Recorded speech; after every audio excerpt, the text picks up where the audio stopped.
The most powerful king in Europe smiles. His gums bleed constantly. The queen scratches desperately at her head full of lice. Thousands of people defecate behind curtains in the hallways of the world's most luxurious palace. The smell is so terrible that foreign ambassadors get dizzy upon entering. This is the real Versailles, not what you see in the movies. In France, during the 17th and 18th centuries, bathing was considered dangerous. Doctors assured that hot water opened the pores and diseases entered the body.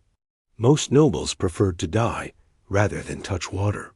Marie Antoinette was a rare exception. She bathed almost every day, and for this reason they considered her extravagant. I'm going to tell you the most disgusting truth in royal history. Things that are documented by ambassadors, doctors, and witnesses of the time. Once you start, you won't be able to stop watching. Because what really happened at Versailles was worse than any movie would dare to show. For more than 100 years, the Palace of Versailles housed thousands of people with very few bathrooms. The nobles had such terrible hygiene that today, you couldn't be 5 minutes near them without vomiting.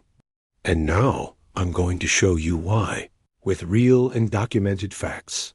Louis XIV had beautiful hair when he was young, but doctors told him that bathing was deadly. So he decided to follow their advice. The result was a living nightmare that lasted decades and spread throughout the European court. Instead of water, Louis XIV and all the nobles of Versailles used perfumes to cover up body odor, but not just any perfume. They used liters of essences, so strong that you could smell them from several meters away. The problem is that perfume doesn't clean, it only disguises.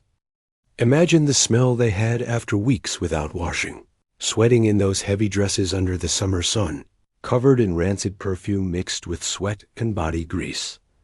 Foreign ambassadors wrote horrified letters to their countries. The Duke of St. Simon documented that the smell at Versailles was so penetrating that many visitors became dizzy. Some diplomats refused to stay more than one night because they couldn't sleep with such stench. But body odor was just the beginning of this nightmare. The nobles' teeth were a real horror show. At that time, sugar was an extreme luxury that only the very rich could afford, and the nobles of Versailles consumed it without limits. Sweets, cakes, candied fruits, chocolates, all kinds of treats filled their mouths day and night. But nobody brushed their teeth because toothbrushes didn't exist. Louis XIV lost all his upper teeth before he was 40. Medical documents from the time describe his mouth as a black abyss and mention that it constantly bled. Pieces of food would fall from his mouth when he ate because he couldn't chew properly. His doctors documented that his breath was so pestilent that courtiers had to hold their breath when he spoke to them. Louis XV had a situation documented as even worse.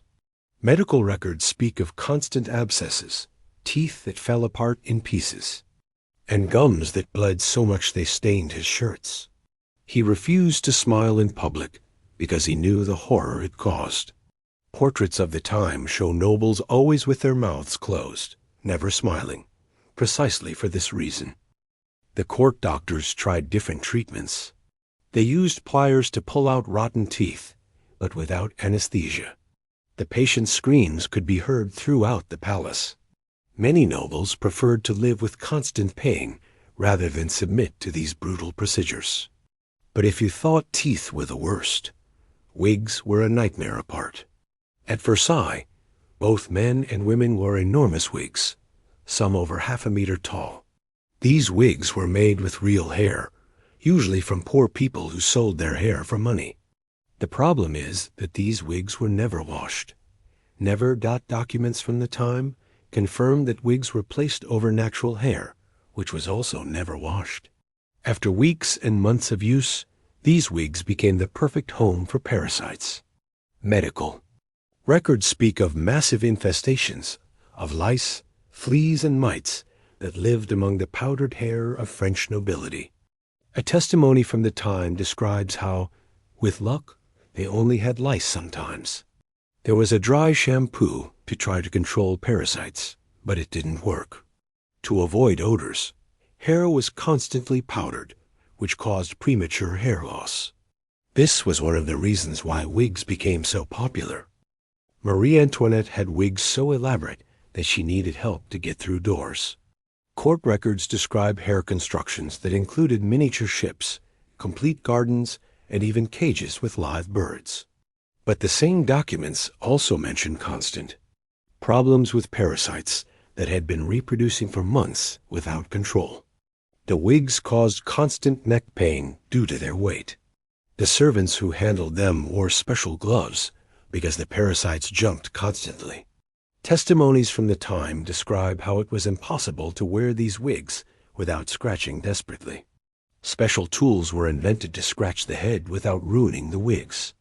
Small ivory sticks with curved shapes that allowed reaching the scalp to relieve the desperate itching caused by parasites.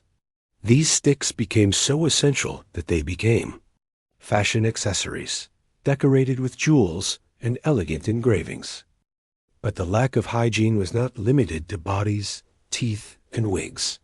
The palace itself was a documented sanitary disaster. Versailles had more than 2,000 rooms, but very few latrines. Official records confirm that most of the more than 3,000 people who lived there relieved themselves wherever they could. Documents from the time describe how there were chairs placed behind screens in some hallways for urgent needs. But they weren't enough. Testimonies speak of people defecating on the stairs, behind curtains, in the corners of the most elegant halls. There were servants whose only job was to clean the excrement that appeared throughout the palace every morning. An English ambassador wrote, "The smell was so terrible that I had to leave the palace to breathe fresh air." Diplomatic records are full of references to the unbearable stench of the world's most luxurious palace. Some visitors refused to stay more than one night because they couldn't stand the atmosphere. The meals at Versailles were another documented horror show. The nobles ate with their hands without ever washing them. Records from the time describe how they shared plates and cups without any kind of hygiene. Food scraps stuck to their clothes for days because changing clothes required hours of preparation. Tablecloths were used week after week without washing, accumulating grease, spilled wine, and rotten food scraps. Testimonies from foreign ambassadors describe the revulsion they felt seeing these scenes during official dinners. Louis XVI had a particularly disgusting documented habit. He loved to eat with his hands, but since his nails were long and dirty, food got trapped underneath them. Witnesses from the time describe how he would then suck his fingers in public, making noises that disgusted even nobles most accustomed to lack of manners. Women had specific documented problems. The dresses of that time were so complicated that going to the bathroom was an odyssey that could take more than half an hour.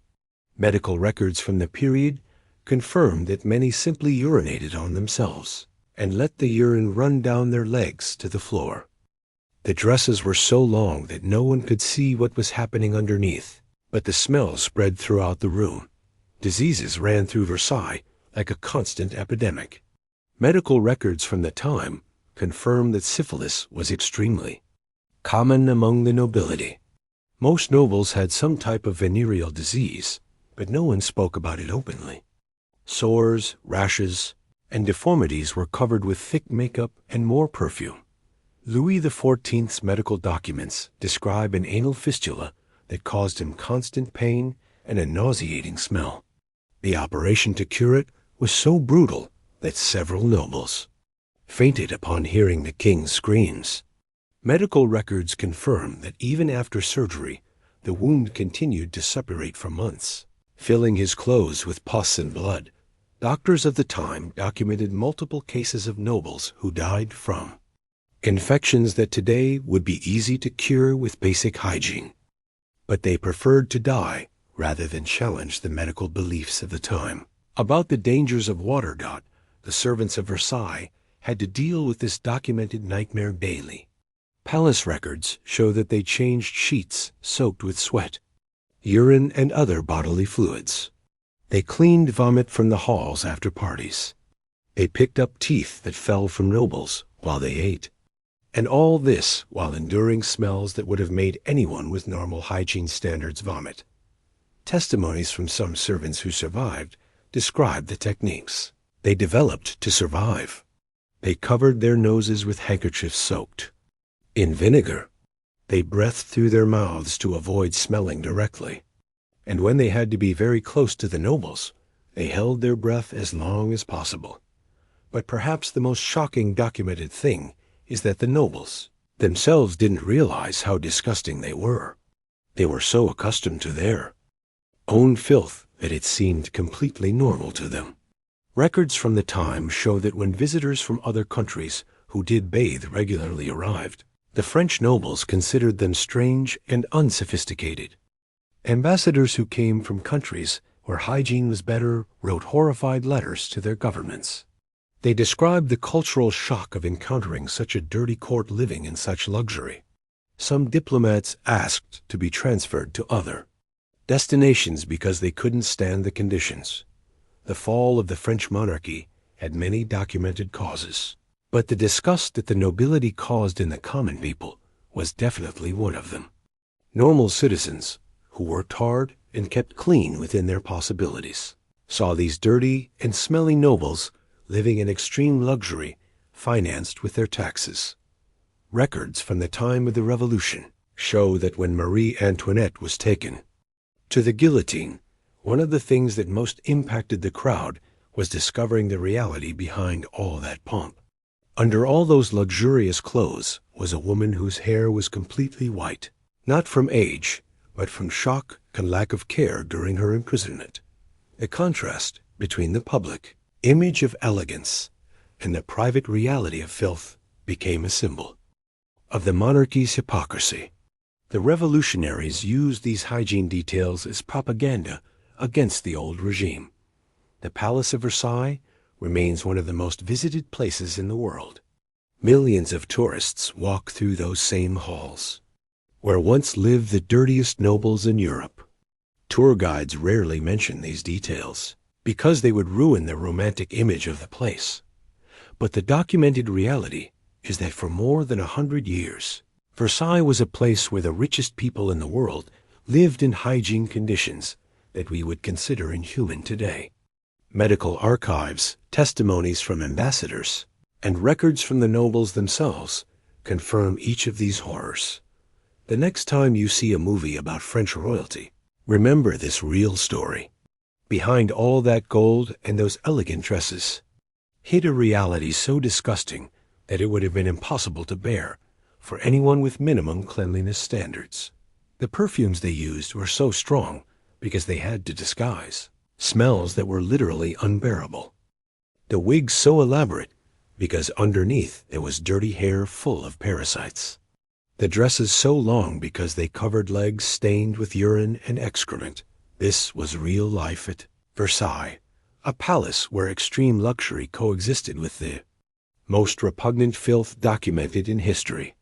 Rotten teeth, lice-filled wigs, and nauseating smells were as normal as silk dresses and brilliant jewels. A historical lesson that wealth and power do not guarantee basic human dignity, and that hygiene, something we take for granted today, was a privilege that even the most powerful people in the world refused to have for centuries. If you enjoyed this story, please like, comment, and subscribe. See you in the next video.